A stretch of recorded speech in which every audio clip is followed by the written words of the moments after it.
なんだ何なんだ私は。なんという邪悪、なんという鬼畜。これが私の望み。こんな破滅が、嘆きが。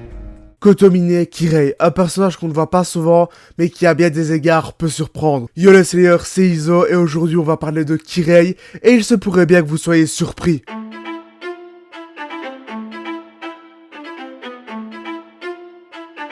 Au début de Fate Zero, Kirei nous est présenté comme un personnage n'ayant pas de but dans la vie, entre autres une coquille vide. Si ce n'est qu'on sait qu'il vient de perdre sa femme très récemment et qu'il a été choisi par le Sagral pour participer à ce rituel magique nommé la guerre du Sagral et y être inscrit en tant que Mester. Mais ça, ce n'est que la partie visible de l'iceberg, car tout changera lors de sa rencontre avec un dénommé Gilgamesh. Les discussions qu'ils auront tout au long de l'anime vont être comme un déclencheur pour lui.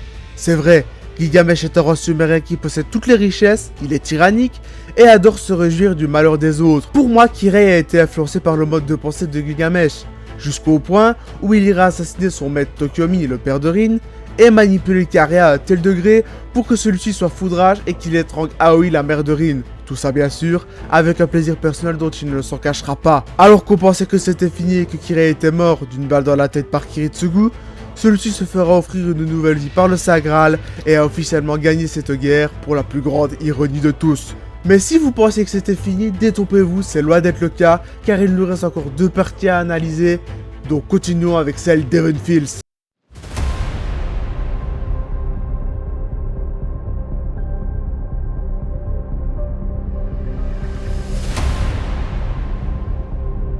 Nous retrouvons Kirei 10 ans plus tard après la guerre de Fate Zero et celui-ci est arbitre de cette guerre, mais vous savez tout aussi bien que moi que cette guerre a un enjeu très particulier puisque c'est l'avènement du Graal Noir, l'avènement d'Angramayu. Vous allez me dire, mais quel est le rapport avec Kirei? Ben le rapport avec celui-ci c'est qu'il est omniprésent dans les 3 films, certes dans les 2 premiers il est plus présent en tant que spectateur, mais dans le 3e tu sens vraiment que Kirei a une présence plus significatif que dans les 2 autres. Kirei n'hésitera tout de même pas à aider Shiro et Rin pour atteindre son but. Oui, là on parle d'un but et pas d'un plaisir, on parle d'un objectif, qui est de faire descendre Angramayu sur Terre, quitte à éliminer les gêneurs comme Matozokan ou Emiya Shiro, dont son combat contre celui-ci s'avouera profondément philosophique. Kirei dans Evan Fields c'est bien là de sa version de Fate Zero. Au début de cette vidéo, je vous ai dit que Kirei était un personnage sans but, entre autres une coquille vide. Cette phrase va prendre toute son ampleur dans cette scène où il regardera sa femme mourir sans bouger le petit doigt en disant « j'aurais dû le faire moi-même ». On se rend compte alors que Kirei n'est pas si innocent que ça et qu'on était bien loin de nous montrer sa véritable nature. Certes, Kirei n'a pas réussi son objectif, c'est-à-dire la venue d'Angramayu sur Terre. Toutefois, il aura réussi quand même à marquer les esprits en donnant un enjeu, une ampleur à cette saga des Evan Fields. Là où vous dites c'est fini, c'est bon, je peux quitter la vidéo, ben non, restez quand même parce qu'il nous reste encore une partie et c'est celle de Fate Grand Order.